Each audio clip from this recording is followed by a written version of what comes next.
Movie के शुरू में हमें मायरा नाम की एक लड़की दिखाई जाती है जो अपने शोहर एडिन के साथ अपनी अच्छी ज़िंदगी गुजार रही होती है। उनकी एक भांजी होती है जिसका नाम वानिया था और उन दोनों ने इसे अडॉप्ट कर लिया था क्योंकि कुछ दिन पहले वानिया के पेरेंट्स की अजीब तरह से मौत हो गई थी। मायरा और एडिन बेशक वानिया को बहुत प्यार करते थे, लेकिन वो अभी भी अपनी माँ को बहुत ज़्यादा मिस करती थी और हमेशा उदास रहती थी। एडिन की एक टॉयज़ फैक्ट्री थी जहाँ पर वो ज़्यादातर डॉल्स बनाकर बेचा करता था। कुछ दिन पहले ही उसने एक डॉल बनाई थी जिसका नाम सेबरीना था। ये डॉल बच्चे बहुत शौक से ख़रीद रहे थे। एडिन ने अपनी बीवी मायरा के लिए बाकी सब डॉल से बड़ी एक सेकंड एडिशन सेबरीना डॉल बनाई थी जो कि बहुत अच्छी थी। मायरा को एडिन का दिया हुआ ये तोहफा बहुत अच्छा लगा था। अब सीन चेंज होता है और हम देखते हैं कि वानिया अपने स्कूल में है। वहाँ उसका एक दोस्त चार्ली चार्ली गेम खेल रहा होता है। उस बच्चे का नाम डिट्टू था। वो चार्ली चार्ली गेम की मदद से अपनी ग्रैंड मदर की सोल को अपनी रियल वर्ल्ड में बुला रहा था। वानिया को यह सब देखकर बहुत अच्छा लग रहा था। फिर वानिया उठकर डिट्टू के पास जाती है। डिट्टू वानिया को बताता है कि इस गेम को ख़त्म करने के लिए लोगों को प्रे करनी होती है ताकि इस गेम में बुलाई गई सोल्स वापस जा सकें। डिट्टू वानिया को उस iOS ऐप के बारे में भी बताता है जिसकी मदद से सोल्स को ढूंढकर देखा जा सकता था। वानिया चार्ली चार्ली गेम के बोर्ड को डिट्टू से बोरो कर लेती है। दूसरी तरफ हम वानिया को देखते हैं जो चार्ली चार्ली गेम की मदद से अपनी मोम की सोल को इस दुनिया में बुला रही थी। वानिया को फील होता है कि इसकी मोम की सोल रियल वर्ल्ड में आ चुकी है और वो iOS ऐप से इस सोल को ढूंढने लगती है।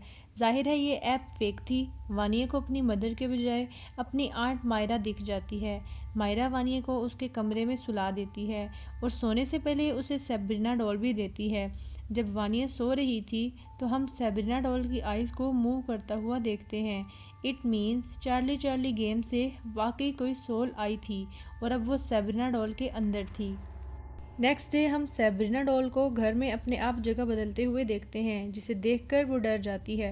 रात को जब वानिया दोबारा उस iOS ऐप को यूज़ कर रही होती है तो उसको कोई सोल नज़र आती है जो असल में एक डमी थी। फिर तभी कोई सोल वानिया को अलमारी में खींच लेती है। वानिया ये बात सुबह अपनी आंट को बताती है तो मायरा उसको समझाती है कि उसकी माँ एंडनी अब इस दुनिया में मौजूद नहीं है, लेकिन एंडनी वहाँ पर मौजूद होती है। अगली रात मायरा को अपने घर में एंडनी दिखती है। देखते ही देखते एंडनी एक डेमन में तब्दील हो जाती है और मायरा को मारने की कोशिश करने लगती है। मायरा चिल्लाते हुए वहाँ से भागती है।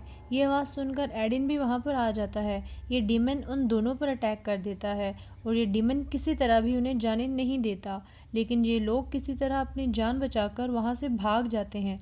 अब वो जान चुके थे कि उनके घर में किसी तरह का डेमन मौजूद है, तो वो मिस लाराज और उनके हस्बैंड मिस्टर रेनार्ड से मिलने उनके घर जाते हैं जो इनफैक्ट पैरानॉर्मल एक्सपर्ट थे।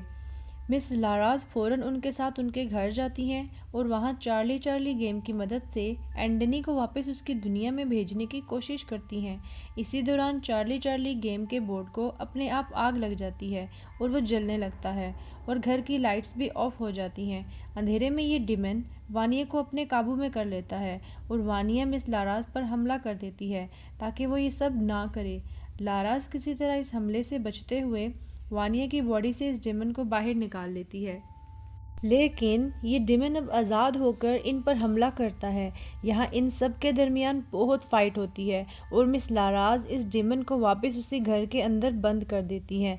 लाराज से एक गलती ये हो जाती है कि वो सेबरीना डॉल को भी अपने साथ बाहर ले आती है और ये डेमन इसी डॉल में आकर इन सब के साथ बाहर आ जाता है।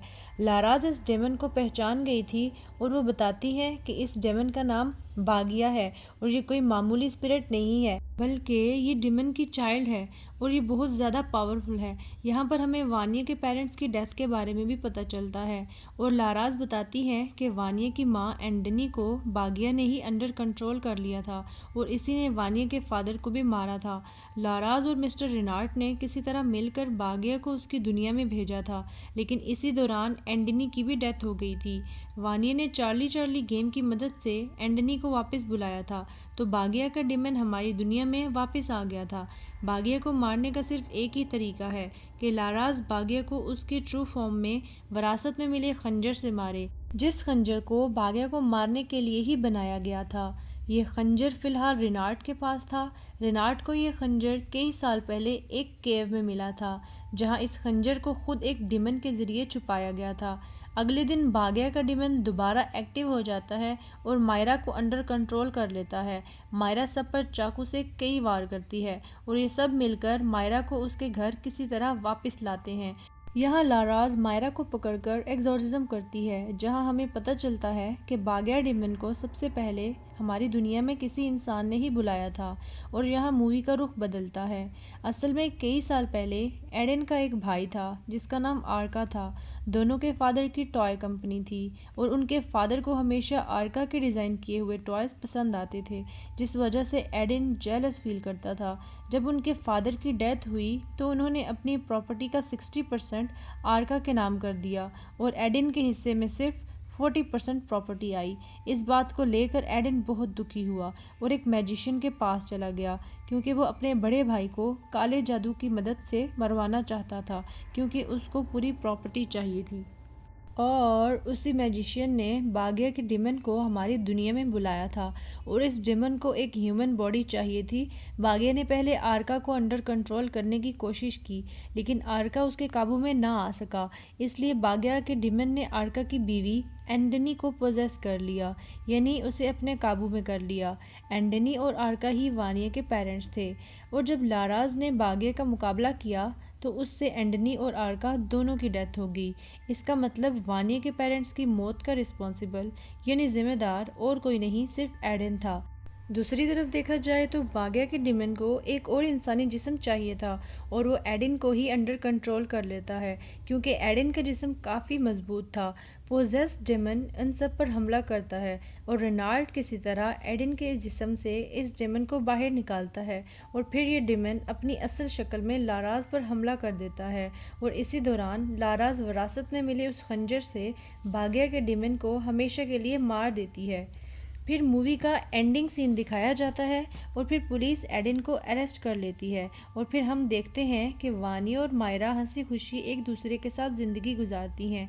इसके बाद लाराज और मिस्टर रेनार्ड को एक और पैरानॉर्मल डॉल के बारे में एक और ख़बर मिलती है। उसे पता चलता है कि इस डॉल के मुतल्लिक एक और केस आया है और बस उसके बाद आगे कुछ नहीं दिखाया जाता और यहाँ पर मूवी एंड हो जाती है। Thanks for watching.